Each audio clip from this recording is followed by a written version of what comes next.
Делчевското село Стамер конечно доби црква, осветен храмот посветен на светиот пророк Еремија. Во Делчевскиот крај, ова едно село единствено кое што немаше црква, еве по Божја промисла веќе денеска доби црква и ова црква ќе остане за веки веков место свето каде што ќе се собират, ќе го прославуваат Бога, а исто така и нивниот заштитник на кого што е посветена црквата, светиот пророк Еремија. Црквата започна да се гради пред неполни 2 години на иницијатива на Зоран Димитровски. Храмот е направен за многу кратко време со помош на граѓаните, на нашите соселани, на донатори разни, наши сограѓани кои што се во странство.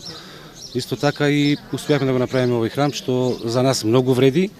Значи се гордееме со овој храм и верувам дека ќе биде посетуван многу често од страна на нашите соселани и граѓани на општина Делчево. Инаку светиот пророк Еремија се смета за заштитник на селото Стамер. За нашето село имаше порано обречена црква, меѓутоа беше у школскиот двор и некој не се заинтересира и не направи ништо. Сад тука почнаваме и многу се свето интересира и сад се види дека црквата е убава и нема проблем. Од денеска сите верски обреди жителите на Стамер ќе ги вршат во новоизградениот храм, а не како досега во училишниот двор.